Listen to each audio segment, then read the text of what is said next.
प्रणाम। आपका कोटि कोटि दंड प्रणाम। आप हमारे पार्थसारथी फाउंडेशन में आए और हमें राम कथा की कथा आप सुनाएंगे, तो आपका जितना आभार व्यक्त किया जाए उतना ही कम है। तो मैं कमल गोपिका माता जी से रिक्वेस्ट करती हूँ कि माता जी आप प्रभु जी का ब्रीफ इंट्रोडक्शन दीजिए और फिर उसके बाद प्रभु जी आप कथा आरंभ कर सकते हैं। थैंक यू प्रभु जी। हरे कृष्णा। हरे कृष्णा। हरे कृष्णा प्रभु जी, दंडवत प्रणाम। सो प्रभु जी जो है राधानाथ, वीडियो ऑन कर दीजिए। अच्छा, हाँ, मेरा वीडियो ऑन है प्रभु, पर मैं थोड़ा सा देख के बोल रही थी आपने तो कोई प्रॉब्लम नहीं है। I switched on WhatsApp. Just 1 minute.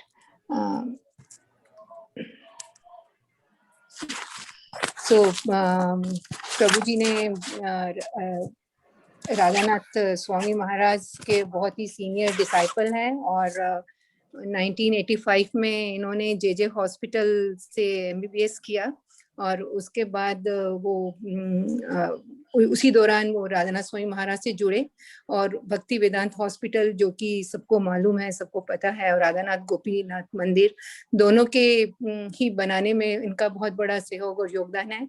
At present ये डिप्टी डायरेक्टर हैं भक्ति वेदांत हॉस्पिटल के और फाउंडर भी हैं। और आप वहाँ पर स्पिरिचुअल केयर के हेड ऑफ द डिपार्टमेंट हैं और हॉस्पिटल के अंदर 13 हॉस्पिटल्स हैं जो कि भक्ति वेदांत हॉस्पिटल के अंडर आते हैं, उनकी भी ये ट्रस्टी भी हैं। और बरसाना के अंदर लास्ट 28 ईयर्स से इनकी गाइडेंस में फ्री आई कैंप ऑर्गेनाइज होता है, जो कि तकरीबन मोर देन 4000 ब्रजवासी के कैटरेक्ट के ऑपरेशंस फ्री में किए जाते हैं। और मुझे भी सौभाग्य मिला, एक साल मैंने भी वहाँ वॉलंटियर किया, तब मैंने देखा कि हालांकि बरसाना में मतलब बहुत चैरिटेबल इंस्टीट्यूशंस आती हैं, ऑर्गेनाइजेशन आती हैं जो कि फ्री कैंप लगाती हैं, पर जो ब्रजवासी हैं वो साल भर बॉम्बे वालों का इंतजार करते हैं और वो उन्हीं से करवाना चाहते हैं। तो that is a big accomplishment and big blessing from Radha Rani and महाराज सेना। और प्रभु जी अभी सीनियर काउंसलर हैं राधानाथ गोपीनाथ मंदिर के, और ये senior counsellor doctors and senior nurses Bhakti Vedant hospital, उनके लिए भी काम करते हैं। और ऑथोराइज पुरोहित भी हैं जो कि शादी करवाना या सभी संस्कार करवाना, ये सारे कार्य भी प्रभु करते हैं और सब जगह जाते हैं। अभी मेरी सिस्टर की भी मतलब बच्चों की वेडिंग में दोनों में जोधपुर गए, भटिंडा गए ये। और प्रभु जो हैं बहुत ही मतलब पॉपुलर हैं, फेमस हैं, चाहने वाले हैं सबके अपनी यात्राओं के कारण। बहुत ही सुंदर कथा ये करते हैं, ब्रज कथा। और राधानाथ महाराज कहते हैं ये मतलब ही इज ए ट्रू ब्रजवासी, हालांकि बॉम्बे रहते हैं, शहरी परिवेश है, पर दिल से ये जो है ब्रजवासी हैं। और हम उम्मीद करते हैं कि आने वाले टाइम के अंदर ये हमें ब्रज कथा सुनाएंगे। और मैं बहुत अधिक समय नहीं लेती, कहने को तो बहुत कुछ है प्रभु जी के लिए, पर मैं अभी हैंड ओवर करती हूँ इनको ताकि हम इनके मुख से कुछ सुन सकें राम कथा। थैंक यू प्रभु जी। हरे कृष्णा कृष्णा कृष्णा हरे हरे, हरे राम राम राम हरे हरे। थैंक यू सो मच प्रभु माता जी for a very wonderful introduction. तो आइए हम सभी प्रभु जी का हरे कृष्णा महामंत्र से स्वागत करते हैं। आप सभी अपने आप को अनम्यूट कर सकते हैं। हरे कृष्णा हरे कृष्णा कृष्णा कृष्णा हरे हरे, हरे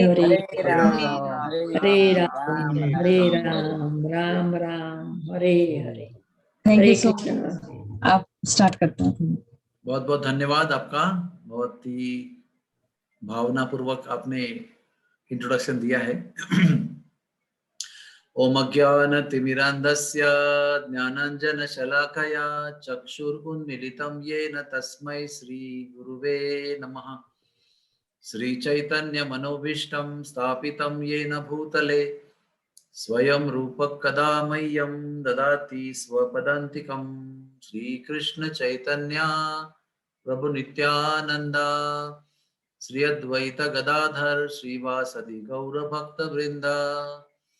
हरे कृष्णा कृष्ण कृष्ण हरे हरे, हरे राम राम राम हरे हरे।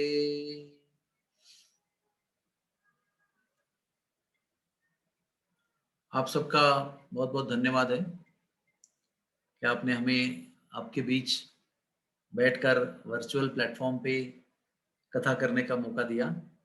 अभी राम जन्म का सीजन शुरू हो रहा है, राम भगवान का वातावरण निर्मित हो रही है और ये बहुत ही बढ़िया बात है कि हम प्रभु राम के चरित्र के विषय पर चर्चा करेंगे।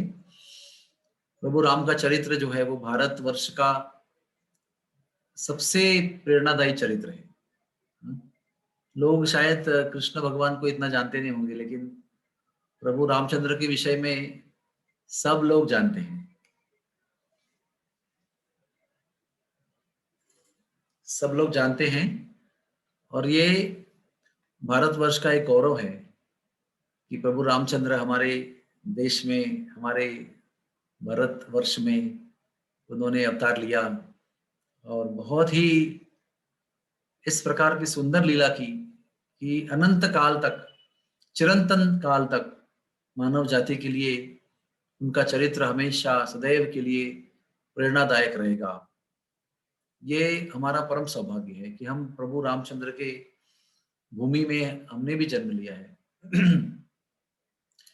और एक बात मैं विशेष रूप से कहना चाहूंगा कि हम सब लोग इस समय जो हिंदू धर्म के अंतर्गत जन्म लिए हुए हैं और इस पृथ्वी पर अभी हम जीवित हैं, अपना जीवन जी रहे हैं, हमारे ही जीवन काल में प्रभु रामचंद्र का मंदिर अयोध्या में बनने जा रहा है। ये एक परम भाग्य की बात है। अब जानते हैं 550 वर्ष पहले ये सब आंदोलन शुरू हुआ था और उस समय बाबर ने वहां पर मस्जिद बनाई थी, बाबरी मस्जिद, और अयोध्या का मंदिर तोड़ दिया था, जहां पर प्रभु रामचंद्र का विग्रह भी था, उसका पूजन भी होता था। और 550 साल से कई महात्माओं ने अपना जीवन दान दिया है, बलिदान दिया है इस कार्य के लिए, प्रभु रामचंद्र के जन्म स्थान को पुनरुज्जीवित करने के लिए कई संतों ने अपने प्राण त्याग दिए हैं। यहाँ तक कि अभी अभी भी पिछले 50 साल में बहुत संतों ने अपने जान त्याग दिए हैं, जिनके बारे में हम जानते भी नहीं है, उनके नाम भी नहीं जानते हैं, लेकिन ऐसे लोगों ने प्रभु रामचंद्र के लिए, उनके जन्म स्थान के पुनरुज्जीवन करने के लिए अपने जीवन दान दे दिया है। और ये हमारा परम सौभाग्य है कि हमारे देश में बड़े हिम्मत के साथ में हमारे प्रधानमंत्री जी ने स्वयं यजमान बनकर ये भूमि पूजन संपन्न किया है। ये देश के लिए बड़े गर्व की बात है। पहले वाले जितने भी सरकार थे, उन्हें धर्म के मंदिर के लिए कुछ करने के लिए शर्म आती थी। It was below dignity for them. But हमारा आज ये सौभाग्य है कि हमारा नेता धर्म में विश्वास करने वाला है और बड़े ही, जैसे इंग्लिश में कहते हैं ना, बोल्डली, बड़े ही आत्मविश्वास के साथ यजमान पद पर बैठकर उन्होंने धार्मिक कार्य में, मंदिर के भूमि पूजन में, शिलान्यास में भाग लिया और एक ऐतिहासिक घटना की नींव रखी। मैं अपने आप को बड़ा भाग्यवान समझता हूं कि मैं इस समय जीवित हूं इस पृथ्वी में और मेरे ही जीवन काल में प्रभु रामचंद्र का मंदिर अयोध्या में जन्म स्थान पर बनेगा और जरूर मैं वहां पर अयोध्या में जन्म स्थान के मंदिर का दर्शन करने के लिए यात्रा लेके जाऊंगा। जिनको भी आना है वो आ सकते हैं। बड़े गर्व के साथ हम यात्रा करेंगे, रामलला का दर्शन करेंगे। और ये भी बहुत जरूरी बात है, हम जानते हैं कि जब भी चैतन्य महाप्रभु का जन्म स्थान लुप्त हुआ था, जब महाप्रभु चैतन्य अंतर्धान हो गए, तो नित्यानंद प्रभु ने ऐसी भविष्यवाणी की थी कि 100 साल के अंदर महाप्रभु के अंतर्धान होने के बाद अंतरद्वीप मायापुर ये गंगा जी के बाढ़ में लुप्त हो जाएगा। गंगा जी की इतनी बड़ी बाढ़ आएगी कि अंतरद्वीप को व्याप्त कर लेगी। तो उस समय विष्णुप्रिया देवी चैतन्य महाप्रभु का विग्रह जो है धामेश्वर गौरांग, उस विग्रह को लेकर ईशान ठाकुर और बंसी वदन ठाकुर, इनको लेकर वो कुलद्वीप गई थी। इसलिए चैतन्य महाप्रभु का जो विग्रह है धामेश्वर गौरांगा वो कुलद्वीप में है, और उसको होना चाहिए था अंतरद्वीप में, जहां पर वो मूर्ति चैतन्य महाप्रभु ने विष्णु प्रिया को दी थी। कालांतर में जब भी 100 साल के बाद बाढ़ आई तो ये लोग कोलद्वीप चले गए। फिर 300 साल के बाद में ठाकुर भक्ति विनोद जब अवतरित हुए तभी वे बाढ़ चली गई, मतलब जल ने भूमि को व्याप्त कर लिया था, वो जल वापस चला आया, अंतरद्वीप मायापुर वापस प्रकट हुआ। और उस समय ठाकुर भक्ति विनोद ने अपने अधिकार में बहुत संशोधन करते हुए जगन्नाथ दास बाबा जी महाराज के दिव्य निर्देश के अनुसार चैतन्य महाप्रभु का जन्म स्थान दोबारा प्रकट किया। और उस जन्म स्थान में उन्होंने जब मंदिर बांधने का प्रयास किया तो उनके सरकारी अधिकार में वो सारा फंड सरकार से लेकर उस मंदिर को बांध सकते थे, लेकिन उन्होंने एक अनोखा अभियान अपनाया। नवद्वीप वासियों से घर में जा जाकर 1-1 रुपया उन्होंने इकट्ठा किया, क्योंकि वो चाहते थे कि इस चैतन्य महाप्रभु के जन्म स्थान का मंदिर बनाने का लाभ हर एक सामान्य व्यक्ति को, गरीब से गरीब व्यक्ति को भी मिलना चाहिए। क्योंकि जब भगवान का मंदिर बनता है तो वो अनेकों सैकड़ों साल वहां पर रहता है। कई प्रकार की सेवाएं लोग करते हैं, जैसे भोजन दान करते हैं, वस्त्र दान करते हैं, किताब दान करते हैं, स्कूल में बच्चों को किताब ग्रंथ दान करते हैं, टेक्स्ट बुक दान करते हैं। ये सब बहुत अच्छे दान हैं, लेकिन ये समय के साथ समाप्त होने वाले हैं। आज मैंने अगर खा लिया तो मैं कल दोबारा भूखा हो जाऊंगा। लेकिन जब भगवान का मंदिर बनता है तो वो बहुत सालों तक, सैकड़ों सालों तक रहता है, और उस मंदिर के द्वारा जिन जिन लोगों को आध्यात्मिक लाभ होता है उसका श्रेय उन व्यक्तियों को जाता है और जाता ही रहता है जिन्होंने इस मंदिर के निर्माण में, कंस्ट्रक्शन में योगदान दिया है। तो हमें पता होना चाहिए कि आज की सरकार जो है देश की, वो राम जी का मंदिर स्वयं कायदे से बांध सकती है। कुछ ज्यादा बड़ा काम नहीं है सरकार के लिए, तो कुछ बड़ा काम नहीं है, लेकिन फिर भी सरकार की तरफ से ही सभी श्रद्धालु धार्मिक लोगों को ये आह्वान किया गया और ये मौका दिया गया कि आप रामलला के मंदिर में निर्माण में योगदान दीजिए, ताकि हम तो इस शरीर को त्याग कर एक दिन चले जाएंगे, लेकिन रामलला का मंदिर रहेगा और आने वाली अनेक पीढ़ियां, करोड़ों लोग इसका लाभ लेंगे, और उसका श्रेय हम जहां कहीं भी होंगे, शायद गोलोक में होंगे या तो और कहीं जन्म लेकर वापस कोशिश करते रहेंगे, जहां पर भी रहेंगे इसका श्रेय, इसका क्रेडिट हम सबको मिलता रहेगा। ऐसा ये दान है। इसलिए अभी भी हमें मौका है कि प्रभु रामचंद्र के इस भव्य जन्म स्थान मंदिर के निर्माण में हम योगदान दे सकते हैं, और ऐसा क्या कहते हैं उसको, भाग्य, ऐसा सौभाग्य प्राप्त कर सकते हैं।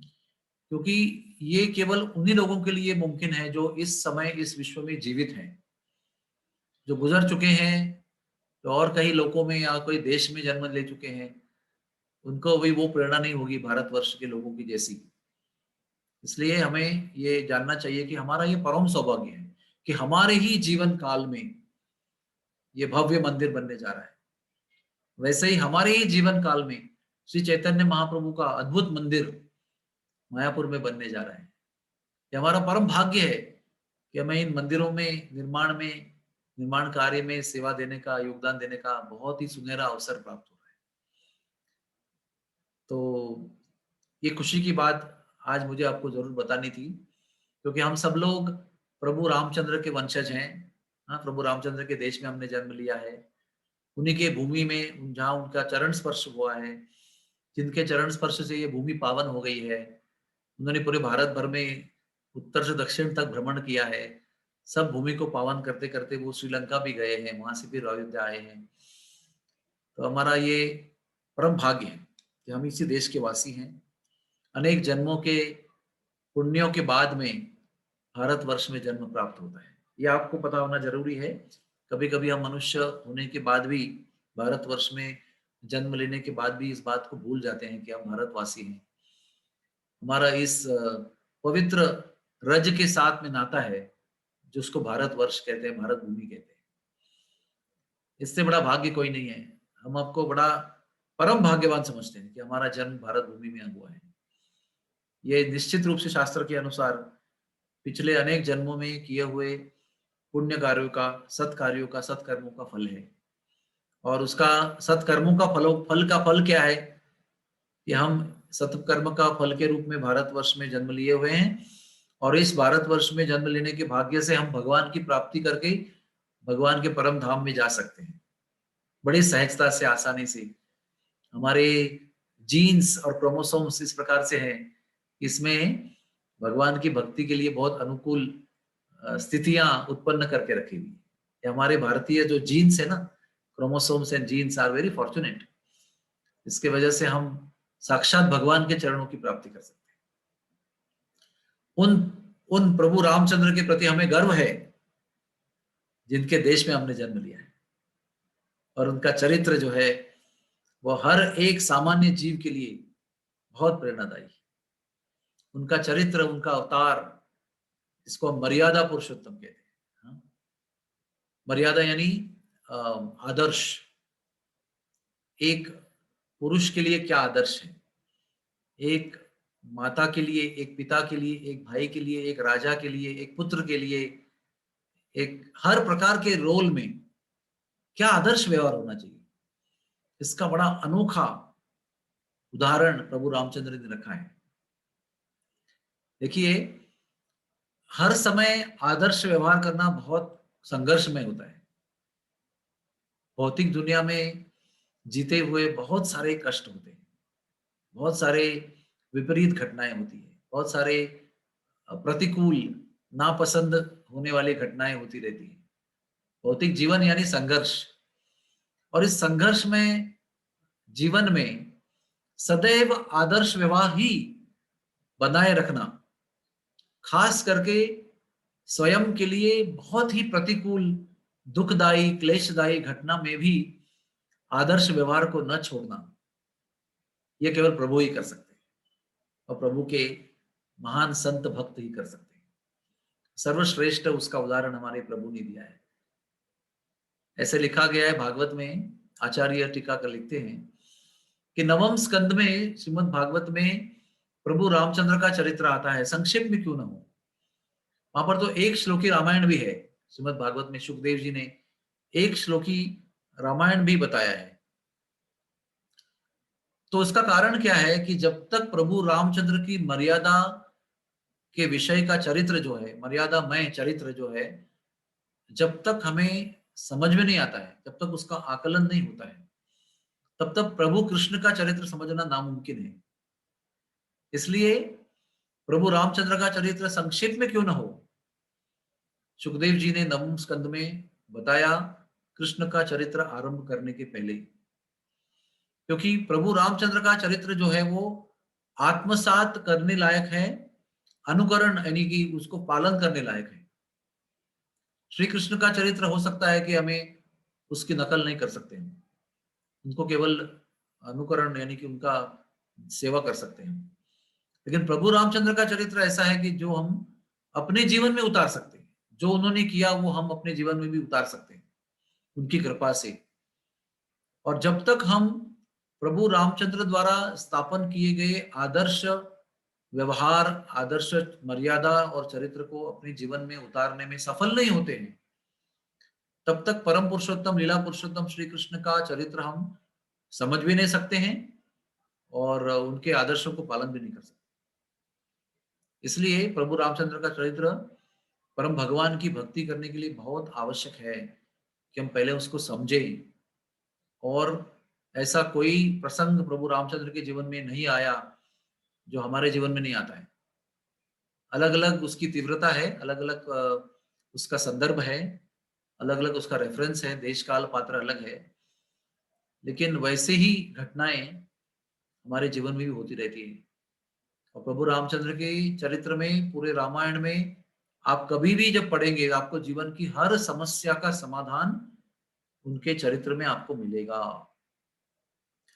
ये हमको जानना जरूरी है कि प्रभु रामचंद्र का चरित्र समझकर उसको जीवन में अपने आदर्श के रूप में उतारना बहुत आवश्यक है, साधना के रूप में, जिससे हम फिर लीला पुरुषोत्तम श्री कृष्ण भगवान की आदर्श चरित्र को समझ सकते हैं।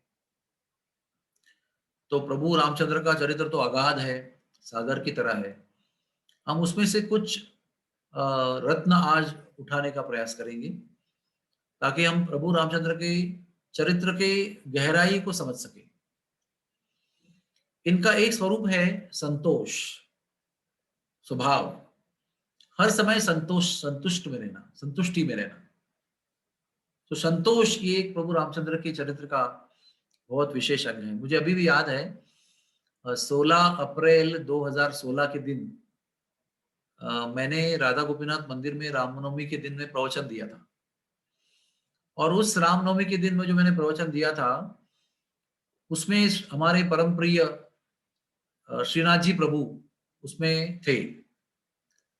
और प्रवचन के बाद में वो इतने प्रसन्न होकर मेरे पास आए, व्यासपीठ के पास, और इतने प्रेम से बालक की तरह मुझे गले लगाया, बड़े प्रेम से आलिंगन दिया और कहा कि मैं तुम्हें अभी प्रभु रामचंद्र के चरित्र के ऐसे पहलू बताऊंगा। और वहीं खड़े खड़े उन्होंने मुझे कई सारी कथाएं एक साथ बताई और वो सारी कथाएं मैंने अगले दिन पूना में जाकर भागवतम क्लास में समझाई। तो मुझे बहुत प्रेरणा हुई कि आपको वही कथाएं मैं सुनाऊं दोबारा, क्योंकि आमतौर पे जब हमारे जीवन में ये घटनाएं होती है तो हम वैसा व्यवहार नहीं करते जैसा प्रभु रामचंद्र करे, उन्होंने किया। तो इसलिए सुनना बहुत जरूरी है। अभी सबसे महत्वपूर्ण प्रसंग मुझे हमेशा बहुत ज्यादा प्रेरणा देता है, वो उनके राज्याभिषेक का प्रसंग। आप देख सकते हैं कि प्रभु का विवाह हुआ सीता के साथ, सीता मैया के साथ, और उन्होंने बहुत अच्छे दिन बिताए युवराज और युवराज पत्नी के रूप में, बड़े आनंद के दिन बिताए। विवाह के समय कहते हैं सीता मैया 6 साल की थी, प्रभु रामचंद्र 12 साल के थे, और 12 साल उन्होंने अच्छी तरह से अपना जीवन बिताया अयोध्या में युवराज के रूप में, बड़े आनंद से बिताया। और उसके बाद में दशरथ महाराज को लगा कि अभी मेरे पुत्र का राज्याभिषेक होना चाहिए। उसके चरित्र से अयोध्यावासी बड़े प्रसन्न हैं, अयोध्यावासी बड़े प्रभावी हैं, उनसे प्रेम करते हैं उनसे। तो अभी मुझे निवृत्त होकर वन का मार्ग अपनाना चाहिए और युवराज रामचंद्र जी को राज्याभिषेक करना चाहिए। तो आप जानते हैं सब ये कथा, लेकिन विशेष बात यह है कि अभी इतने दिन तक उत्सव हो रहा था, तैयारियां हो रही थी, और अभी बहुत सारी विधियां हो रही थी। बहुत सारे वशिष्ठ मुनि के नेतृत्व में बहुत सारे ऋषि मुनि आकर राज्याभिषेक की बहुत सारी विधियां कर रहे थे। और प्रभु युवराज के रूप में रामचंद्र प्रभु भगवान अभी तैयार हो रहे हैं। और आज शाम का दिन है, शाम का समय है, अभी कुछ पूजाएं चल रही हैं और कल राज्याभिषेक है। और पूरे विश्व में निमंत्रण जा चुका है कि कल प्रभु रामचंद्र का, ज्येष्ठ पुत्र रामचंद्र का राज्याभिषेक होने वाला है।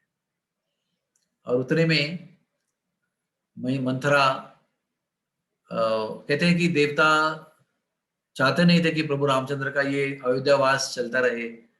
उनको तो अयोध्या से बाहर निकल के राक्षसों का वध करना है, रावण का वध करना है, पृथ्वी को राक्षस मुक्त करना है, संतों को राक्षस मुक्त भूमि पर भजन करने का अवसर देना है।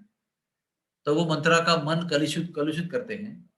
मंत्रा एक बहुत अच्छी भक्त थी, कैकेयी की बड़ी अच्छी सेविका थी, लेकिन देवताओं की इच्छा और योजना के अनुसार देवता उनका मन भ्रष्ट कर देते हैं। तब जाकर मंत्रा के मन में बहुत सारा द्वेष निर्माण होता है, और वो वही सारा जो कलुषित मनोप्रवृत्ति है उससे कैकेयी का मन भी भ्रष्ट कर देती है। और कैकेयी को फिर वो 2 वर का याद कर देती है कि अभी तुम इतनी मूर्ख औरत हो कि प्रभु रामचंद्र के राज्याभिषेक पर इतनी प्रसन्न हो रही हो, लेकिन तुम नंबर 1 की मूर्ख हो। तुम जानते नहीं है कि तुम्हारा महत्व और तुम्हारे पुत्र भरत का महत्व कैसा कम होगा इसके अंदर। तुम दासी के रूप में हो जाएगी और कौशल्या का महत्व बढ़ेगा राजमाता के रूप में। अब तुम कहीं की नहीं रहोगी, तुम्हारा पुत्र भी दास बनकर रहेगा। यही समय है जगने का, अभी 2 वर मांग लो। तो वो धीरे पहले तो मानती नहीं है मंथरा की बात, लेकिन मंथरा उसको बार बार अपने कलुषित और प्रदूषित विचारों से प्रभावित करती है। जैसे रोगग्रस्त व्यक्ति के साथ में आप कुछ समय रहेंगे तो शायद रोग से बच भी सकते हैं, लेकिन रोग व्यक्ति के साथ आप अगर बहुत समय बिताएंगे तो निश्चित रूप से उस संग के वजह से वो रोग हमें हो जाएगा।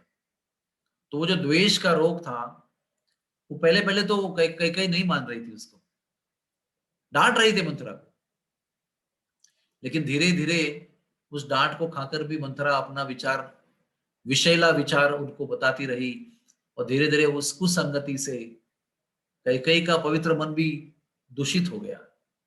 और फिर वो उसको ही पूछती हैं, अभी तू ही बता, तू ही मेरे भाग्य का रहस्य जानती है, तू ही मुझे मार्गदर्शन करना कि क्या करना है। वो कहती है कि याद है तुम्हें उस रणांगण में तुमने दशरथ महाराज की जान बचाई थी, प्राण बचाए थे, तब 2 वरदान उन्होंने आपको दिए थे, आपने कहा था कि समय पर मांग लूंगी, यही समय है वो वरदान मांगने का। तो कैकेयी पूछते क्या मांगू? तो वो कहती है पहले वरदान तो मांगो कि राम को वनवास भेजा जाए 14 साल के लिए, क्योंकि 14 साल में प्रजा भी सब भूल जाती है, उनकी आसक्तियां, प्रजा का भी मेमोरी चेंज हो जाता है। तो 14 साल उसको वनवास भेजें और भरत को राज्याभिषेक करें। तो फिर आप जानते हैं कि कैकेयी बहुत बड़ा नाटक करती है, बहुत गोप भवन में जाती है, काले वस्त्र पहनती है, सब श्रृंगार उतारती है, बाल छोड़ देती है, जमीन पर लेट जाती है। दशरथ महाराज उनको मिलने आते हैं तो वो बहुत व्याकुल हो जाते हैं, और फिर वो बड़े कठोर शब्द बोलती है, हम उस पर विस्तार में नहीं जाएंगे। और वो 2 वरदान मांगती है, और 2 वरदान सुनकर दशरथ महाराज बेहोश होकर गिर जाते हैं। उस वाक्य पर विश्वास नहीं करते कि ऐसे वरदान इस समय वो कैसे मांग सकती है। तो वो कहती है आप तो रघुवंशी हो, प्राण जाई पर वचन न जाई, ये आपका धर्म है, आपकी धरोहर है, लेगेसी है, और अभी आप रघुवंशी होकर भी अपने शब्द को, शब्द वचन को निभाने में चूक रहे हो। तो फिर वो राम को न्योता भेजती है। प्रभु आते हैं, कमरे में क्या देखते हैं, पिताजी, ये बहुत भयंकर सीन है ये। पिताजी एक तो बुलाते हैं तो कोप भवन में बुला रहे हैं, तो उनको पता लगने लग रहा है कि ये निमंत्रण जो है मुझे मिलने का कोप भवन में क्यों दिया जा रहा है, क्या ऐसी घटना हुई कि माता कैकेयी कोप भवन में गई। अंदर आते देखते हैं तो पिताजी जमीन पर बेहोश, जैसे बेहोश नहीं थे लेकिन बेहोश जैसे लेटकर फूट फूट कर रो रहे हैं, निश्चेष्ट से हो गए हैं, निष्प्राण से हो गए हैं। और कैकेयी माता काला वस्त्र पहनकर अलंकारहीन रह होकर बाल छोड़कर बड़े ही कठोर मुद्रा में खड़ी हैं। तो प्रभु कहते हैं माता क्या आदेश है मेरे लिए, आपने हमें बुलाया। तो कैकेयी कहती है कि मैंने 2 वरदान मांगे हैं तुम्हारे पिताजी से, उन्हें वो कहने में आज हिम्मत नहीं हो रही है, इसलिए उनके प्रतिनिधि के रूप में मैं ये वरदानों का उच्चारण कर रही हूं, ध्यान से सुनो। पहला वरदान ये है मेरे लिए कि आप अभी के अभी इसी वक्त 14 वर्ष के लिए वनवास के लिए चले जाइए। और दूसरा वरदान ये है कि मेरा पुत्र भरत का राज्याभिषेक होगा और वो अयोध्या का राजा बनेगा। तो हम जब ये देखते हैं ना, नाटिका देखते हैं, सीरियल देखते हैं, तो पीछे बहुत बड़ा जोरदार म्यूजिक बजता है, बहुत ऐसा गंभीर म्यूजिक बजता है जो हमारे हृदय को बड़ा विदीर्ण कर देता है। ऐसा म्यूजिक बजता है कि इतना भयंकर वाक्य का उच्चारण कैकेयी ने किया है। तो उम्मीद क्या है कि रामचंद्र प्रभु को भी शौक लगे इसका कि कल मैं राजा बनने वाला हूं और आज मुझे आज की शाम को वनवास के लिए भेजने का आदेश दिया जा रहा है। ये तो आम आदमी के लिए, हम जैसे आदमियों के लिए बड़ी शौक की घटना है। समझो आपको कोई जॉब मिल रहा है किसी कंपनी में बड़े मैनेजर के रूप में, और सबको निश्चित है कल आप उस जॉब को ज्वाइन करने वाले हो, और आज शाम को आपको खत आता है, घर पे ईमेल आता है, फोन आता है कि आपको हमने रखने के लिए कैंसिल कर दिया है, आपको ये जॉब नहीं मिलेगा, आप हमारे कंपनी में काम नहीं करेंगे। तो हो सकता है इस व्यक्ति को चक्कर आ जाए, हार्ट अटैक आ जाए, गिर जाए, या वो फूट फूट कर रोए, अपनी किस्मत को कोसे, छाती पीट कर रो सकता है पत्नी के सामने कि मेरा इतना स्वप्न था कि मैं इस कंपनी में इस पद पर जाऊंगा और बड़े सुंदर कार्य करूंगा। ये तो छोटी सी बात है जब हमने उदाहरण दिया, लेकिन प्रभु तो चक्रवर्ती सम्राट बनने जा रहे थे। उनका अयोध्या के रूप में, विश्व के चक्रवर्ती सम्राट के रूप में अभिषेक होने वाला था। तो प्रभु ने क्या उत्तर दिया वो बहुत इंपॉर्टेंट है। प्रभु ने कहा मुझे आज बड़ा दुख हो रहा है। तो हमें क्या लगेगा कि मैं राजा नहीं बनने वाला हूं इसलिए वो दुख हो रहा है। लेकिन प्रभु ने कैकेयी माता से कहा कि माते, मुझे दुख इस बात का हो रहा है कि इतनी सी बात बताने के लिए आपको ये सब कुछ कोप भवन में आना, काले वस्त्र पहनना, अलंकारहीन होकर रहना और कोप भवन में आकर इस प्रकार से इस घटना को निर्माण करना, वातावरण निर्माण करना, इससे मुझे लगता है कि आपको आपके प्रिय राम पर यह विश्वास नहीं है कि वो आपकी आज्ञा का पालन करेगा।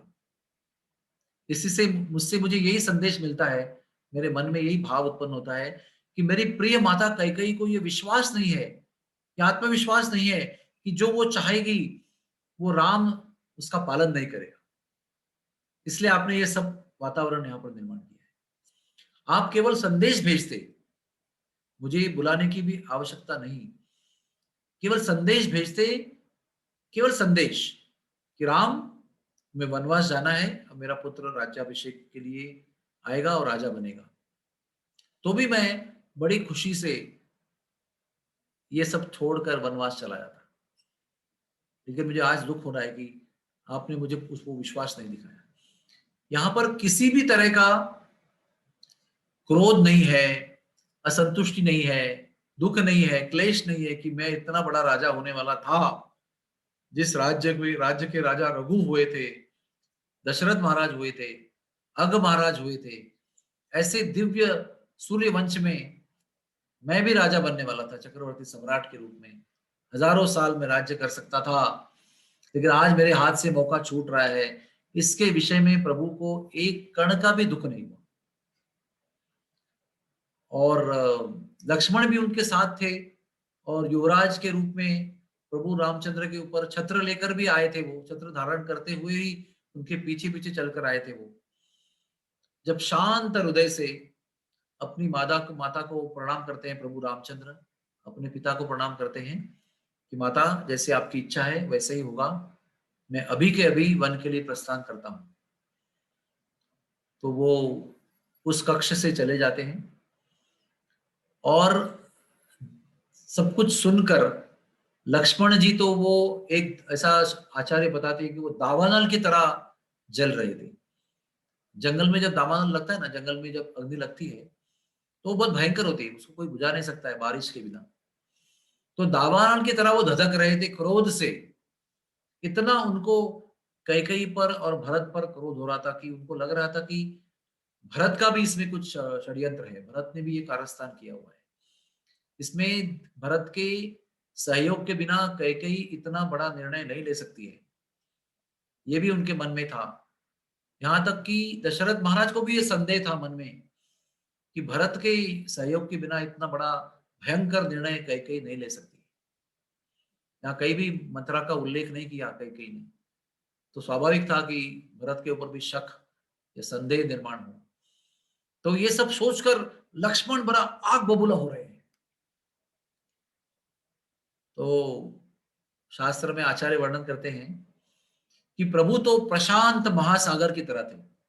प्रशांत यानी प्रकृष्ट रूपेण शांत, यानी इतने शांत महासागर की तरह थे वो कि उनके मन में जरा भी वो विचलित नहीं थे। कोई भी उनके मन में कोई ऐसा विकल्प नहीं था जिसको वो उसको डिस्टर्ब कर सके। और ये दावानल, दावाग्नि जैसे लक्ष्मण उनके साथ चल रहे हैं और उसके आगे ये प्रशांत महासागर चल रहा है। और वो प्रशांत महासागर प्रभु रामचंद्र उस दावानल रूपी लक्ष्मण को कहते हैं कि मुझे अभी ये छत्र नहीं लगाना, आज से मैं युवराज नहीं, मेरा राज्याभिषेक नहीं होने वाला है, मैं अभी वनवासी हूं, ये छत्र हटा दो। तो उनके आज्ञा की तरह लक्ष्मण ने वो छत्र हटा दिया और आग बबूला हो गए वो, लेकिन कुछ बोल नहीं पा रहे हैं, ऐसे अंदर से तड़प रहे हैं।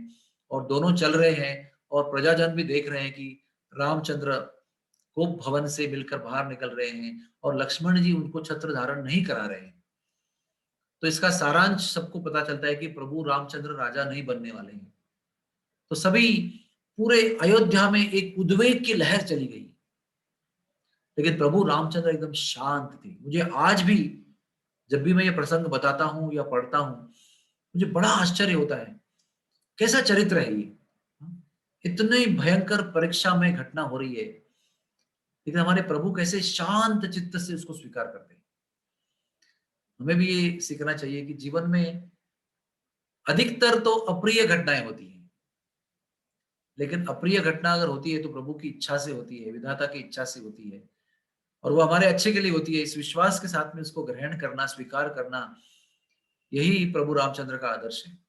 प्रभु रामचंद्र तो कहते हैं कैकेयी को कि मुझे कई दिन से संतों का संग करने की इच्छा हो रही थी, आपके इस इच्छा के कारण मैं भी 14 वर्ष तक वन में रहने वाले सब संतों का संग करूंगा। कितनी बड़ी भाग्य की बात है। ऐसा कह रहे हैं, मतलब एक बुरी सी बुरी घटना लौकिक दृष्टि से हो रही है, उसमें भी प्रभु हमको बता रहे हैं कि कैसे उसमें अच्छाई ढूंढना चाहिए। जैसे सबसे नकारात्मक घटना में कैसे सकारात्मक दृष्टिकोण रखना चाहिए, ये प्रभु हमको सिखाते हैं।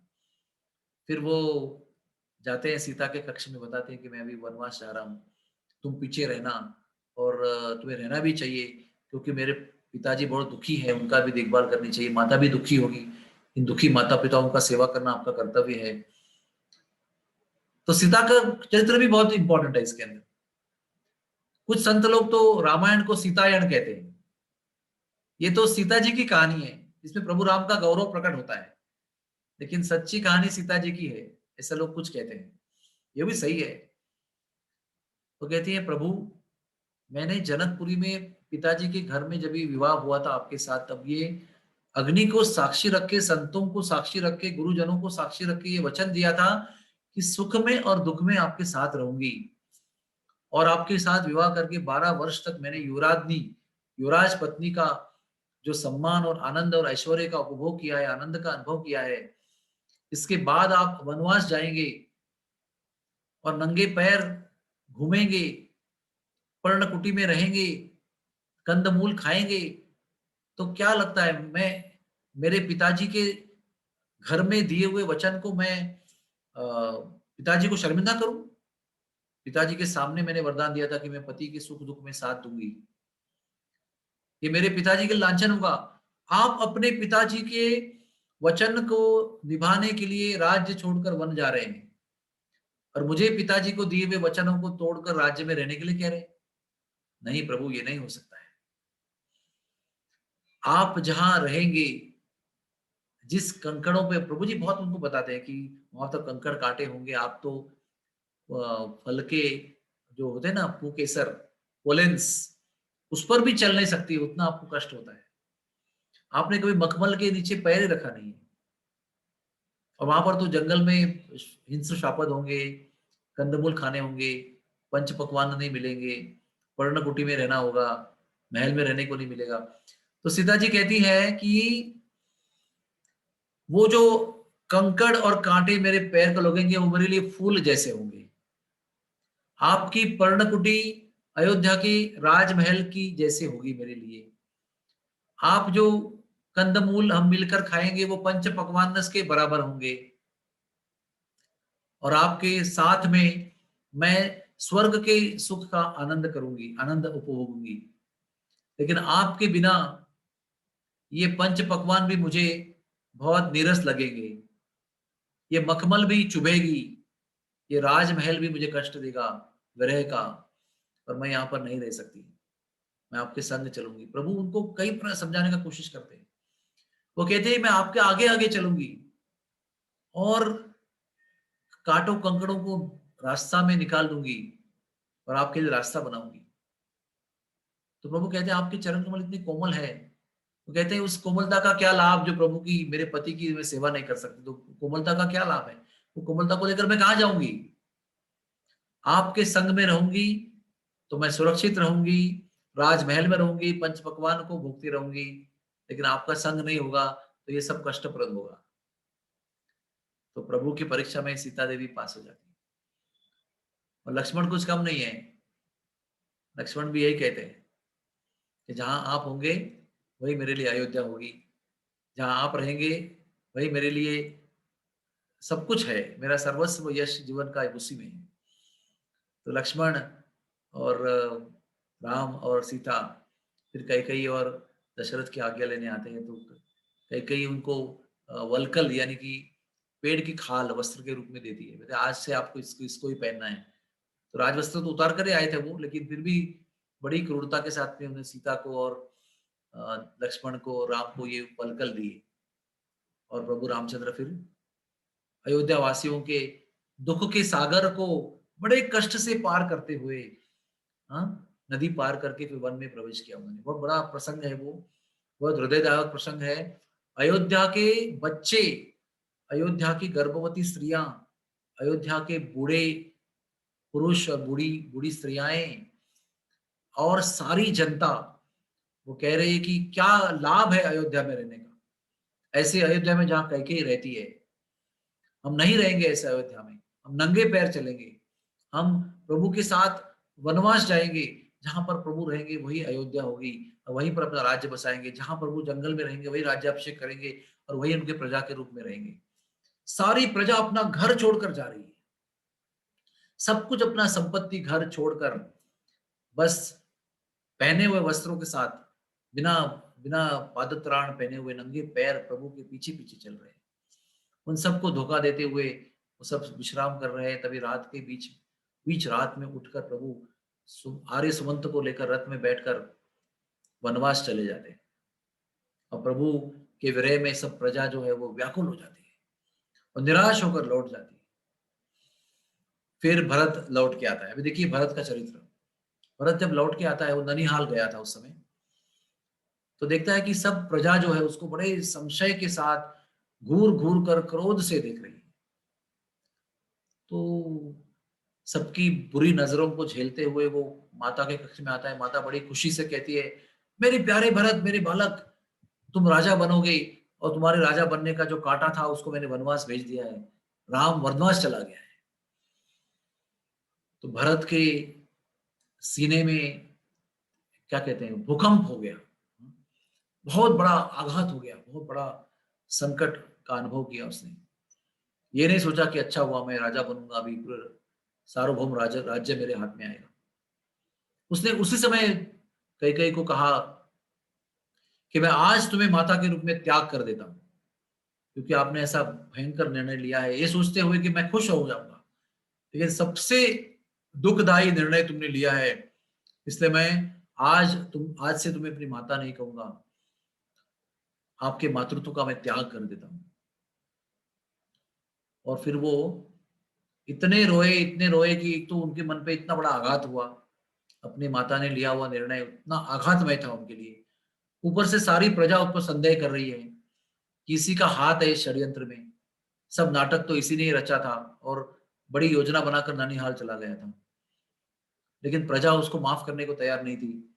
फिर भी वो सबका मन बहलाकर उनको राज्याभिषेक का सामान लेकर, उनको सारे मंत्रियों को लेकर, सेना को लेकर, राज्याभिषेक की सामग्री और ब्राह्मणों को, पुरोहितों को लेकर वो जाते हैं निश्चय पूर्वक वन में, कि मैं वन में चला जाऊंगा और वहीं के वहीं मेरे प्रिय प्रभु राम का राज्याभिषेक कराऊंगा, जो उन्होंने यहां पर त्याग करके जंगल में चले गए। तो आप देख रहे हैं पूरे ब्राह्मणों को लेकर, पुरोहितों को लेकर, वशिष्ठ महाराज को लेकर, अपनी माताओं को लेकर, सैन्य को लेकर, राजदंड को लेकर वन की ओर प्रस्थान कर रहे हैं। अभी देखिए ये प्रसंग ये है कि लक्ष्मण जो है वो कुछ आवाज सुनते हैं घोड़ों की, घोड़ियां और हाथियों की, तो वो पेड़ के ऊपर चढ़कर देखते हैं तो अयोध्या की सेना आ रही है राजदंड लेकर, जिसमें भरत उसके सेनापति बनकर आ रहे हैं। तो लक्ष्मण के मन में ऐसा विचार आता है कि हो सकता है कि प्रभु रामचंद्र ही है, हो सकता है वो भरत को हटाकर राजा बनेंगे, तो भरत के मन में ये विचार है कि मैं जंगल में जाकर प्रभु का ही वध कर दूंगा, राम का वध कर दूंगा कि मेरे रास्ते का कांटा हमेशा के लिए, सदैव के लिए नष्ट हो जाएगा। ये मन में विचार आता लक्ष्मण के कि ये प्रभु का वध करने के लिए सेना सहित यहाँ पर आ रहा है। तो दोबारा दावानल की तरह आग बबूला होकर लक्ष्मण जी वहां पे आते हैं। ये भी प्रेम का लक्षण है। हाँ, भक्ति रसामृत सुंदरी में रूप गोस्वामी समझाते हैं कि क्रोध में भी प्रेम प्रकट होता है, क्रोध के मार्ग से। तो क्रोध के मार्ग से प्रभु रामचंद्र के प्रति अपना प्रेम यहाँ प्रकट कर रहे हैं। क्या मैं उनको मेरे अमोघ बाणों से भरत का वध कर दूंगा, सारे चतुरों की सेना का नाश कर दूंगा? क्या समझता है भरत अपने आप को? लक्ष्मण के होते हुए उसकी योजना कभी सफल नहीं होने दूंगा। ऐसे बड़े कठोर वचन रामायण में लक्ष्मण जी प्रभु रामचंद्र को कहते हैं। और फिर वही प्रशांत महासागर प्रभु रामचंद्र कहते हैं, लक्ष्मण पहले भरत को तो आने दो, क्या उसका प्रस्ताव है उसको रखने दो, उसके मन में जो बात है वो हमें पहले सुननी चाहिए, फिर उसके बाद में हम निर्णय लेंगे कि वो किस विचार से आया हुआ है। मैं मेरे भरत को अच्छी तरह जानता हूँ, भली भांति जानता हूँ। मेरे भरत का मुझ पर बहुत प्रेम है, मुझे इस बात पर विश्वास है। इसलिए हे प्रिय लक्ष्मण, बहुत जल्दबाजी में इस प्रकार का विचार मन में मत लाना। यहां पर भी प्रभु अपने प्रशांत स्वभाव से लक्ष्मण को शांत करते हैं। वहां पर भी आग बबूला होते हुए कैकेयी को भी शांत करते हैं, त्वरित अपना निर्णय लेकर जंगल में जाने का। और भरत आते हैं वहां पर और प्रस्ताव रखते हैं, चरणों में दंडवत करते हुए कि आप राजा बनेंगे और मैं यही आपको राज्याभिषेक कराऊंगा।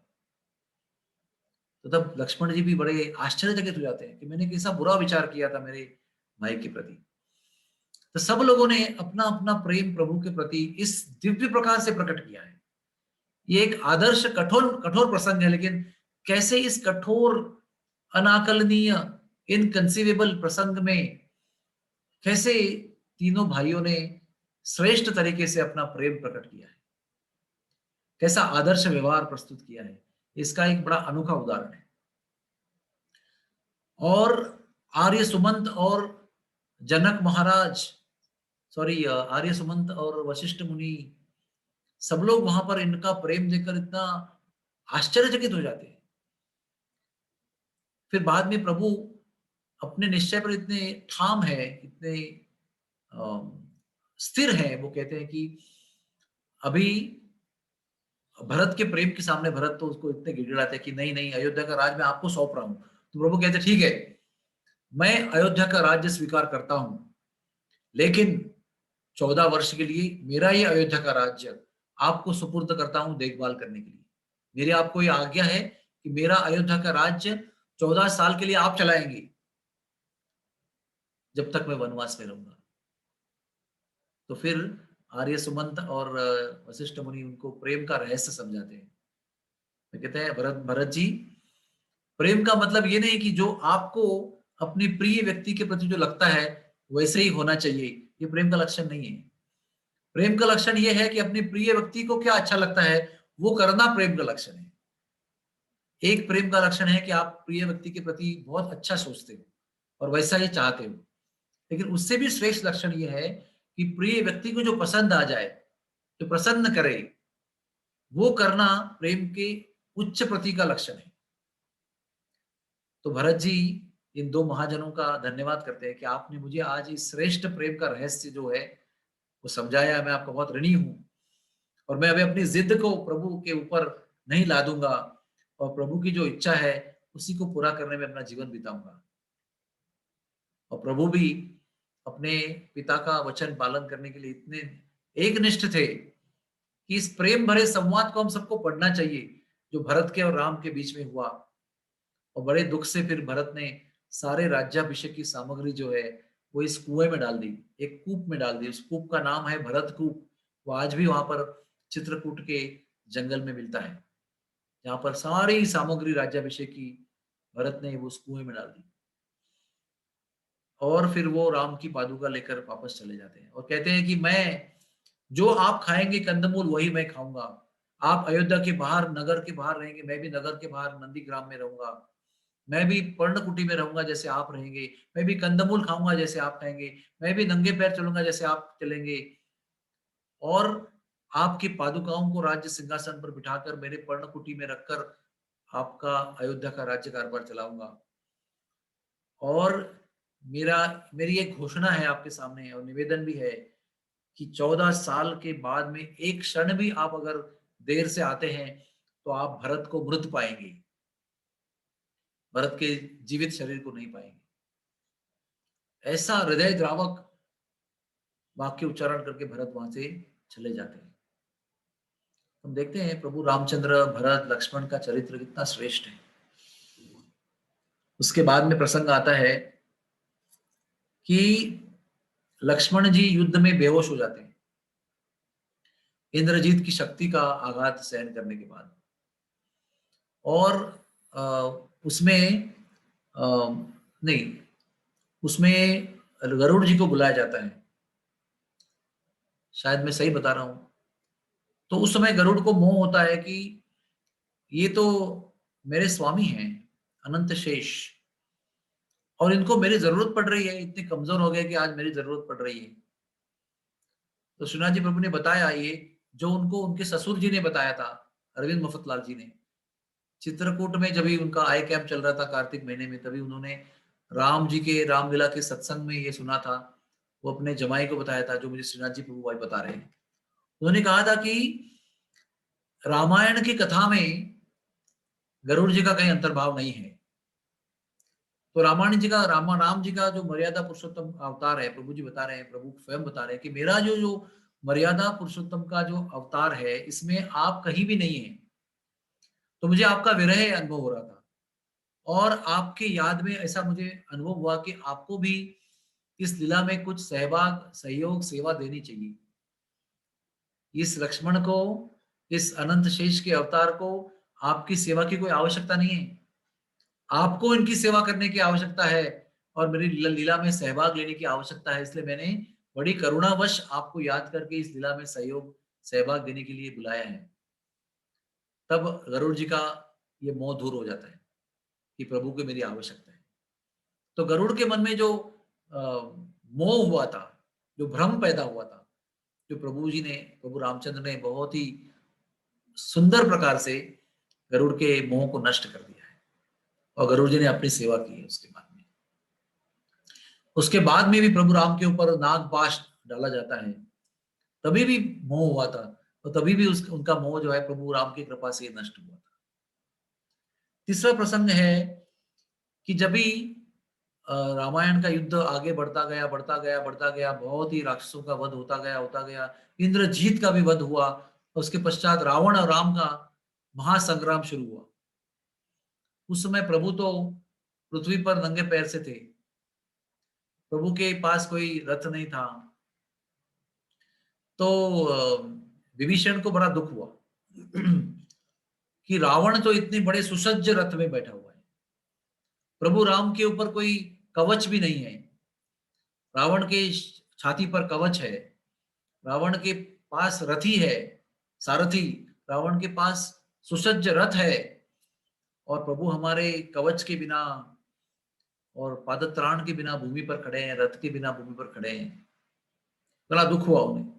उस समय उस दुखी विभीषण को प्रभु ने क्या सांत्वना दिया, देखिए प्रभु यहां पर कह रहे हैं कि प्रिय विभीषण, ये मेरे दो पैर जो है ना, यही मेरे रथ के पहिए हैं। ये मेरे शरीर का जो अंग है, वक्षस्थल है, यही मेरा रथ है। और मेरी भुजाएं, मेरे कंधे और मेरी पीठ, ये मेरे रथ के अंग हैं। आप देखेंगे कि ये रथ कैसा अभेद्य है। ये मेरा रथ, जो शरीर का रथ है, इसमें मैं पूरी राक्षस सेना, राक्षस वंश को रावण के साथ नष्ट कर दूंगा। आप देखते रहिए। इस प्रकार से प्रेम से भ्रमित हुए विभीषण को प्रभु ने बहुत सुंदर दिव्य ज्ञान दिया, रणभूमि पर खड़े होते हुए। और उसके पश्चात केवल लौकिक दृष्टि से समाधान के लिए उन्होंने इंद्र का रथ और मातली को सारथी के रूप में स्वीकार किया, केवल लौकिक दृष्टि से अपनी सेना को संतुष्ट करने के लिए। वैसे तो प्रभु को कोई रथ की आवश्यकता नहीं थी, लेकिन कभी कभी प्रभु लौकिक नियमों के अनुसार, लौकिक रिवाज और मर्यादा के अनुसार भी कार्य करते हैं। इसलिए उन्होंने इंद्र के द्वारा दिया गया, मातृ द्वारा सारथ्य किया गया रथ को स्वीकार किया और विभीषण को भ्रमित अवस्था में संतोष दिया। फिर उसके बाद में मंदोदरी विलाप कर रही है, रावण का वध होता है और मंदोदरी वहां पर शव के पास आकर छाती पीट पीट कर विलाप कर रही है, हाँ? कि मैं कैसी दुर्भागी हूं, मैंने कितना समझाया था कि आग के गोले के साथ मत खेलना, सीता को लौटा देना, लेकिन आपने नहीं सुना और देखिए आपकी ये क्या अवस्था हो गई है, आपके साथ में पूरा वंश भी नष्ट हो गया है और मैं विधवा होकर रह गई हूं, कैसा दुर्भाग्य है। तो प्रभु रामचंद्र जी उस समय रावण के शव के पास आते हैं और जिस प्रकार से प्रभु ने सांत्वना दी है मंदोदरी को, हम रामायण में उसको पढ़ना चाहिए बहुत सुंदर तरीके से। प्रभु कहते हैं कि आपका दुर्भाग्य का शुरुआत नहीं हुई है आज, आपके दुर्भाग्य का आज अंत हुआ है। आज तक आप इस रावण के साथ विवाहित होकर एक प्रकार के दुर्भाग्य का अनुभव कर रहे थे, आज आपके भाग्य का उदय हो गया है। आज आपके जीवन के लक्ष्य को प्राप्ति करने के मार्ग का सबसे बड़ा जो बाधा थी वो आज नष्ट हो गया है। तो ये तो सती नारी मंदोदरी को सुनने के लिए इतना कोई प्रसन्न करने वाली बात तो नहीं थी। वो तो पतिव्रता नारी है, उनका नाम तो हम शादी की विधि में भी पढ़ते हैं, रावण मंदोदरी रावण यो, हम ये जो श्रृंगार हम लोग सिंदूर दान करते हैं विवाह में, वहां पर भी उनका नाम लेते हैं। सर्वश्रेष्ठ नारी है वो सती नारी अनेक नारियों में से। लेकिन प्रभु रामचंद्र के संग में वो बड़ी सांत्वना को प्राप्त करती है और उनके दुख का भार प्रभु जो है वो हरण करते हैं और छाती पीट कर विलाप करते हुए मंदोदरी को शांत कर देते हैं। तो ये प्रभु का बहुत विशिष्ट गुण है कि वो कठोर से कठोर प्रसंग में भी कैसे आदर्श व्यवहार करते हैं। अभी शत्रु रावण का वध हुआ है तो राम की सेना तो जल्लोष कर रही है, विजय उत्सव मना रही है, लेकिन प्रभु क्या कर रहे हैं? प्रभु कह रहे हैं विभीषण अपने बड़े भाई का दाह संस्कार करो, उनके अंतिम क्रियाकर्म करो, क्योंकि व्यक्ति के मृत्यु के साथ में हमारा वैर भी यहाँ पर समाप्त होता है और रण में मृत्यु प्राप्त करने वाले वीर को स्वर्गवास प्राप्त होता है, सदगति प्राप्त होती है। इसलिए ये रण में पराक्रम करते हुए वीर गति को प्राप्त हुआ है, ये आपका ज्येष्ठ भ्राता है, इसलिए सम्मान पूर्वक आपको इसका दाह संस्कार करना चाहिए। इसलिए प्रभु रामचंद्र जी के आदेश के और इच्छा के और आज्ञा के अनुसार, उनके मार्गदर्शन के अनुसार विभीषण ने अपने बड़े भाई रावण का दाह संस्कार किया है। यहाँ तक कि प्रभु की आज्ञा के अनुसार सभी राक्षसों का उन्होंने दाह संस्कार करवाया है। यह है प्रभु रामचंद्र का चरित्र कि शत्रु भी हो उस पर भी वो अपना प्रेम निभाते हैं, करुणा दिखाते हैं। एक और प्रसंग मुझे याद आ रहा है कि अभी रावण के साथ में युद्ध शुरू नहीं हुआ है, अभी तो वो पहुंच गए तंबू पर और समुद्र पार करके अपना तंबू जमा दिया है समुद्र के किनारे लंका में। तभी विभीषण जी वहां पर आते हैं। वो लंबा प्रसंग है, संक्षिप्त रूप में विभीषण को स्वीकार करते हैं।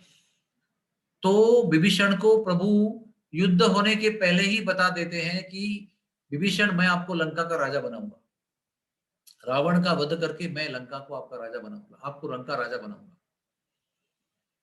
तो सब लोगों को बड़ा आश्चर्य होता है, अभी तो कुछ भी नहीं हुआ है, अभी तो रावण वही है। तो कुछ भक्त एकांत में प्रभु रामचंद्र को पूछते हैं, प्रभु, और उसके बाद में और एक बात है कि जब सबको आश्चर्य देते हुए प्रभु विभीषण को स्वीकार करते हैं अपने पक्ष में, तो सबको बड़ा आश्चर्य होता है कि ये तो शत्रु का दूत हो सकता है, शत्रु की ये चाल हो सकती है, शत्रु का भाई है ये, इस पर विश्वास से रखना चाहिए आपको। तो प्रभु रामचंद्र उसमें कहते हैं कि मेरे शरण में आया हुआ हर एक व्यक्ति मेरी कृपा की योग्य है, मेरी करुणा की योग्य है, मेरी माफी की योग्य है। वो कहते हैं कि आज तो विभीषण आया हुआ है, अगर स्वयं रावण भी अपनी गलती को मानते हुए सीता को लौटाता है और मेरे चरण लेता है, तो मैं तो रावण को भी माफ कर दूंगा। एक श्लोक है रामायण में, उसमें एक शब्द आता है तवास्मिति। एक बार अगर कोई व्यक्ति मेरी शरण लेता है हृदय पूर्वक, भावना पूर्वक, तो मैं उसको कभी भी नहीं भूलता, उसको जीवन भर के लिए, वो अगर भूल जाए फिर भी मैं उसे नहीं भूलता, और उसको चिरंतन काल के लिए मैं आश्रय देता हूं और उसकी रक्षा करता हूं। तो ये सब सुनकर और आश्चर्यचकित हो गए। फिर प्रभु को एकांत में पूछा गया भक्तों द्वारा, जैसे जाम्बुवंत है और अंगद है, हनुमान जी, सबने प्रश्न किया कि प्रभु आपने तो विभीषण को लंका का राजा बना दिया, और अगर कल को उठकर रावण आता है माफी मांगते हुए, तो फिर रावण को क्या देंगे आप? उसको तो आप अभय दान देंगे, प्राण दान देंगे, उसका वध नहीं करेंगे, माफ कर देंगे, शरण देंगे उसको, और वादा किया है विभीषण को राजा बनाने का, तो फिर रावण का क्या करेंगे आप? वो कहते हैं रावण को मैं अयोध्या का राज्य दूंगा, क्योंकि वो मेरा राज्य है ना, मैं उसको अयोध्या का राजा बनाऊंगा। अच्छा, तो आप तो अयोध्या के स्वयं राजा बनने वाले हैं, आप तो युवराज हैं अयोध्या के, आपको राजा बनने का अधिकार, तो आप कहाँ राज्य करेंगे, आप कहाँ रहेंगे फिर, रावण अगर अयोध्या का राजा बनता है? तो प्रभु ने इतना सुंदर उत्तर दिया है। प्रभु ने कहा मैं विभीषण को लंका का राजा बनाऊंगा, रावण को अयोध्या का राजा बनाऊंगा, और मैं मेरे भक्तों के हृदय में रहूंगा। मेरे पास बहुत जगह है, मेरे बहुत ऐसे प्रिय भक्त हैं।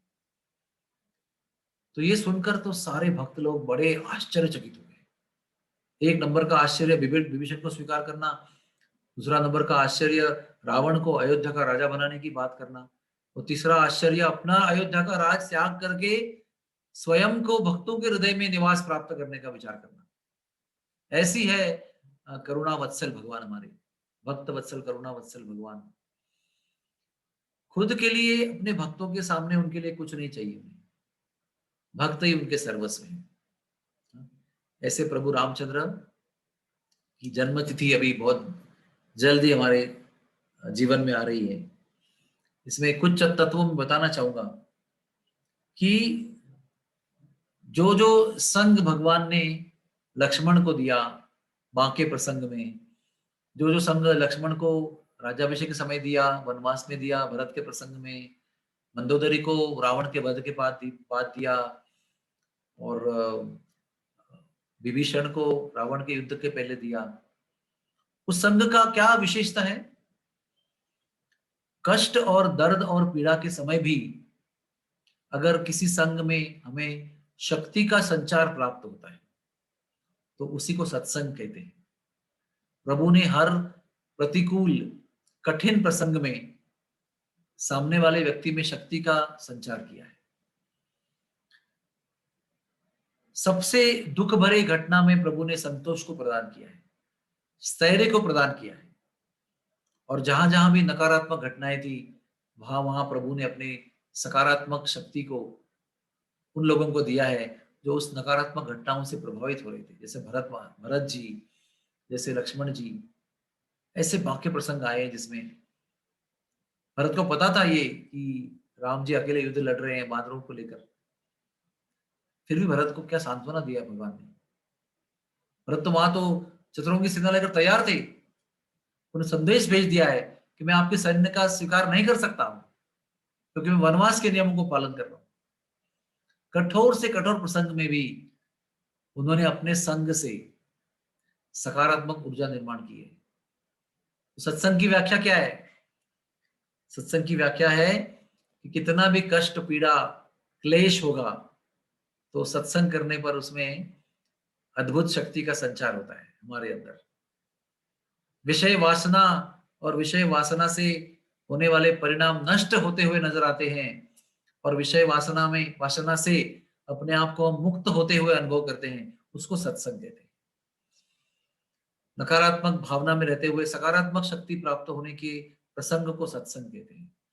भगवान के विषय में चर्चा और भगवान के विषय का चरित्र का वर्णन सुनकर अपने हृदय को परिवर्तन होते हुए देखना, उसको सत्संग कहते हैं। तो प्रभु रामचंद्र का पूरा चरित्र ही एक दिव्य सत्संग है। पूरे रामायण का पठन करना, श्रवण करना, ये इन सारे दिव्य व्यक्तिमत्व का सत्संग है। प्रभु रामचंद्र, सीता मई, लक्ष्मण भैया, भरत भैया, शत्रुघ्न भैया, एक से ऊपर एक चरित्र, कौशल्या देवी, दशरथ महाराज, हम सब के लिए सभी स्थितियों में, हर प्रकार के संघर्ष में, चुनौतीमय स्थितियों में एक श्रेष्ठ मार्गदर्शन देने वाला सत्संग ये रामायण है। तो हम वाल्मीकि मुनि को अनंत बार धन्यवाद देते हैं कि उन्होंने ऐसे चरित्र को लिखा और हमारे लिए प्रस्तुत किया। बोलो प्रभु रामचंद्र भगवान की जय हो। अभी आपको किसी को प्रश्न है तो आप पूछ सकते हैं। हरे कृष्णा प्रभु जी, बहुत ही सुंदर आपने राम कथा सुनाई और सारे ही खंड को आपने छोटे छोटे सारांश रूप में लिया। बहुत बहुत धन्यवाद प्रभु जी, बहुत ही मधुर कथा लगी। मैं रिक्वेस्ट करती हूँ सभी श्रोतागणों से, अगर किसी का कोई प्रश्न है या अनुमोदन है तो आप हैंड रेज कर सकते हैं और प्रभु जी से प्रश्न पूछ सकते हैं। अगर किसी का कोई प्रश्न है तो आप अपना हैंड रेज कर सकते हैं। हरे Krishna.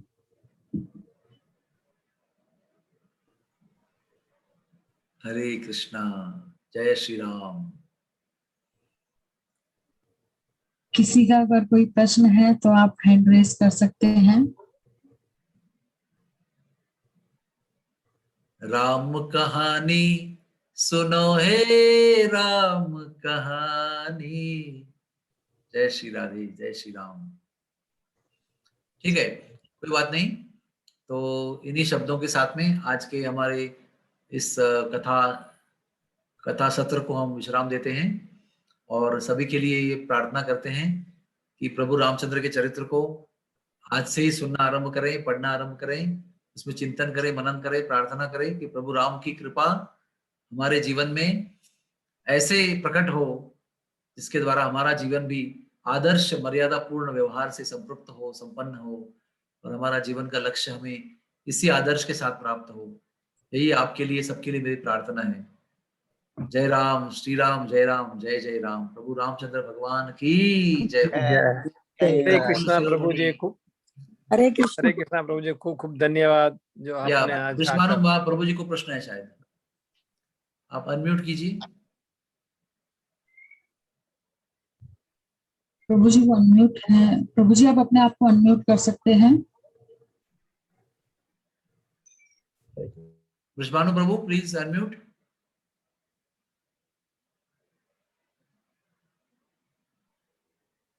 Yes, something you are saying, Prabhuji? You raised your hand. I just wanted to thank you for the superb class. Oh, Hare Krishna. I don't know. I was trying my best. I'm very highly inspired by Lord Ramchandra's character. Yeah. Very exemplary, very inspiring, very nourishing. बहुत ही प्रेरणा प्राप्त हुई है उनकी कथाओं से। बार बार सुनने पर भी वो दिल नहीं भरता, ऐसा उनका चरित्र है जिनको हमको सबको आत्मसात करना चाहिए।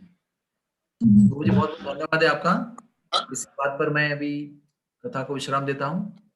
हरे कृष्णा प्रभु, थैंक यू। बहुत आनंद। कन्हैया दास प्रभु जी का एक प्रश्न है, क्या आप ले सकते हैं? हाँ ले सकते हैं ना, बिल्कुल पूछो। बिल्कुल, कहाँ पर है वो? उनको वीडियो ऑन करने को बोलो। हरे कृष्ण प्रभु जी, प्रणाम। कहाँ पर है आप? हरे कृष्ण। हाँ, कन्हैया जी को स्पॉटलाइट कीजिए मेरे साथ। हरे कृष्ण प्रभु जी, प्रणाम। हाँ बोलिए प्रभु जी। प्रभु क्वेश्चन इस कथा से आउट है तो कर सकता हूँ? नहीं, कथा के साथ प्रश्न करना, कथा के प्रसंग को छोड़कर नहीं करना। ओके बताइए, वो कोई बात नहीं, पूछ लीजिए, कोई बात नहीं। Yes yes please ask. Prabhu question ये है कि जहाँ मैं रहता हूँ ना, यहाँ पे हमारा मतलब ना श्री राम का कोई मंदिर है, ना श्री कृष्णा का कोई मंदिर है।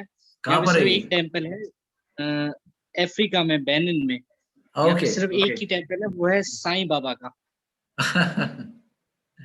तो यहाँ पे मैं संडे टू संडे दर्शन करने तो जाता हूँ। वहाँ पे भगवान के बहुत अच्छे विग्रह हैं, लेकिन वहाँ पे जो आरती वगैरह होती है ना, वो साईं बाबा की होती है और कोई नहीं होती है। तो वो जब आरती हो रही थी संध्या में, तो उसपे हमें खड़ा होना चाहिए या अटेंड करनी चाहिए या चले जाना चाहिए? देखिए, साईं बाबा के विषय में तो मैं जानता नहीं हूँ, ज्यादा जानकारी नहीं है मुझे उसकी, लेकिन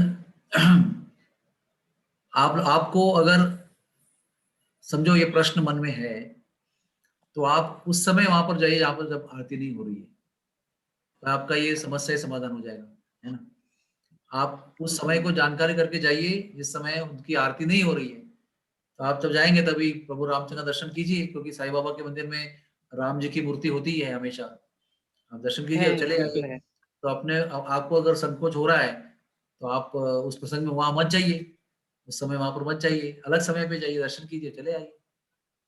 ठीक है। Okay Prabhu, okay. Thank you so much Prabhu. Yes, और एक प्रश्न है किसी को? यस। ओके। यस, आईफोन, क्या आपका नाम क्या है? आईफोन, अनम्यूट कीजिए हरे कृष्णा प्रभु जी। और अपना नाम बताइए।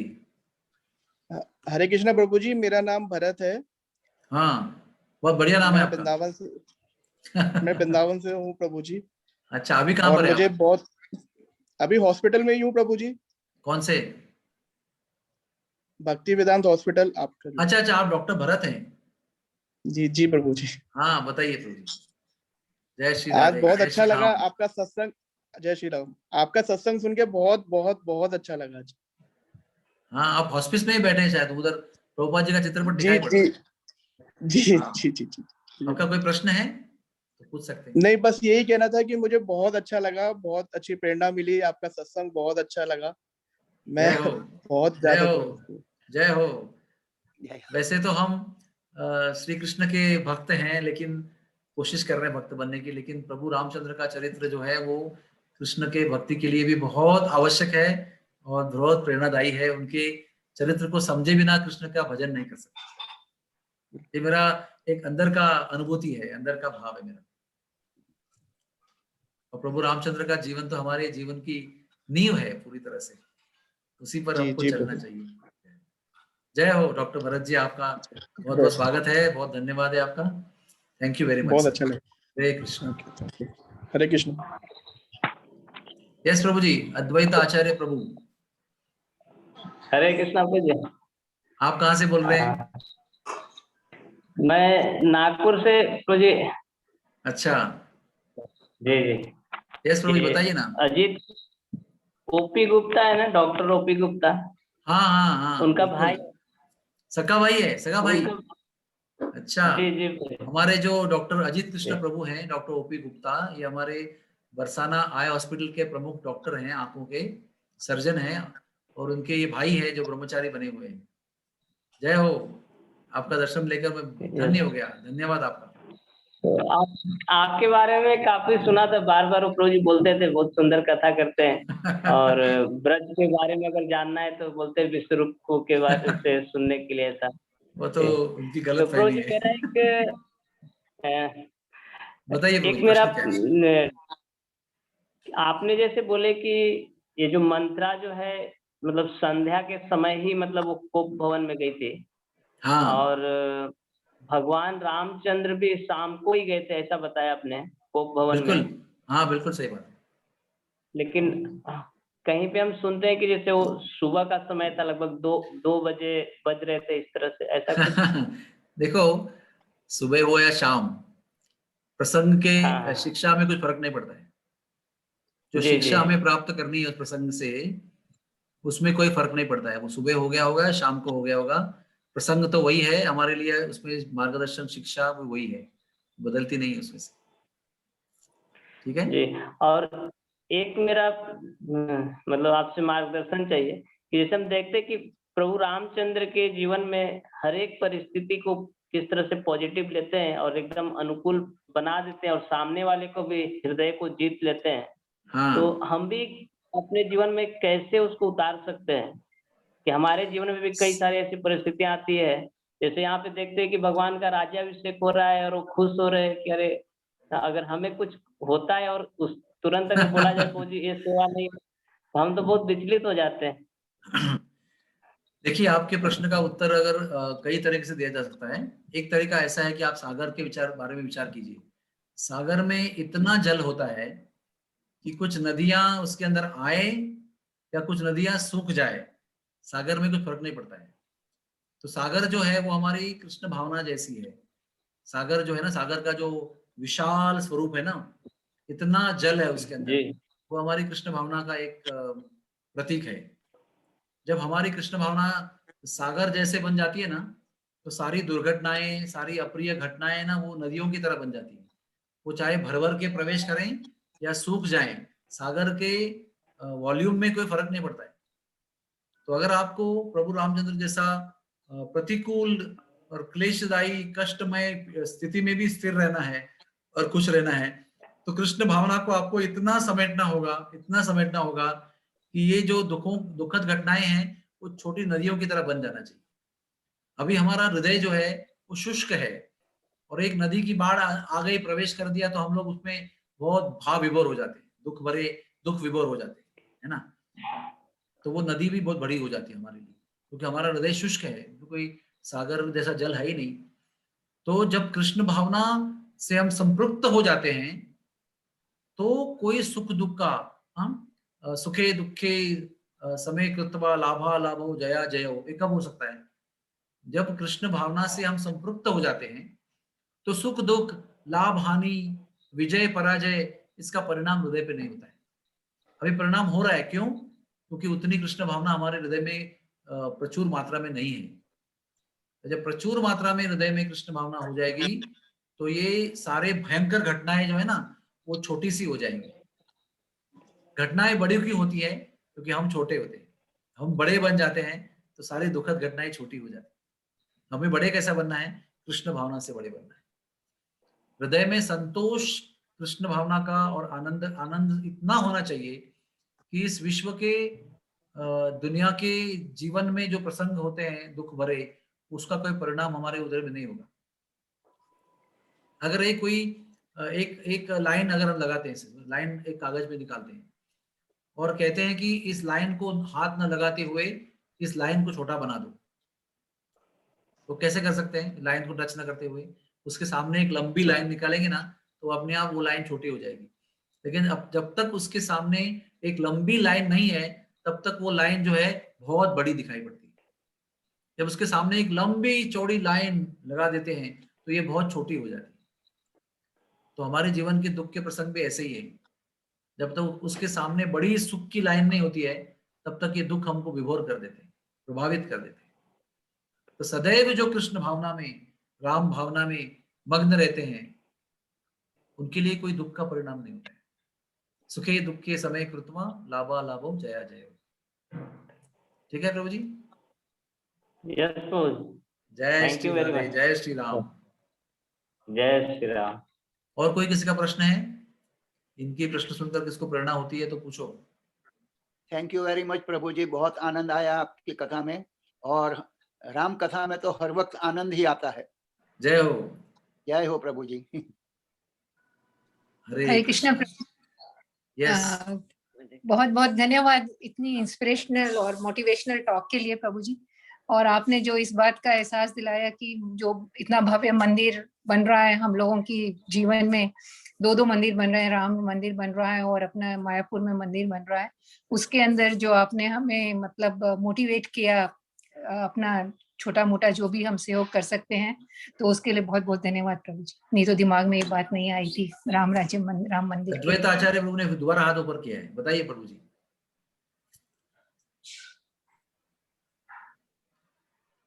अनम्यूट करके बात कीजिए। हाँ, हरे कृष्ण प्रभु जी। गरुड़ जी का जो प्रसंग था कि लक्ष्मण जी जब मूर्छित हुए थे, गरुड़ जी आए थे।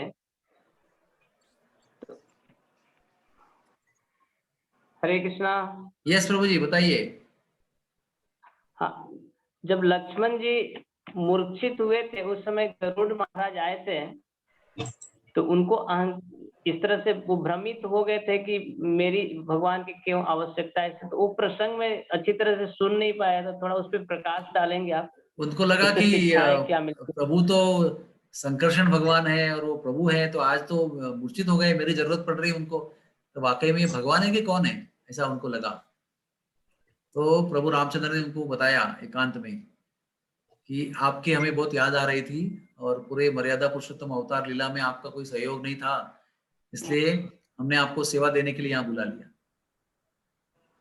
तो प्रभु ही है। ठीक है। हाँ यस प्रभु। हरे कृष्णा। हरे Krishna. Okay, thank you very much. हरे कृष्णा। हरे कृष्णा कृष्णा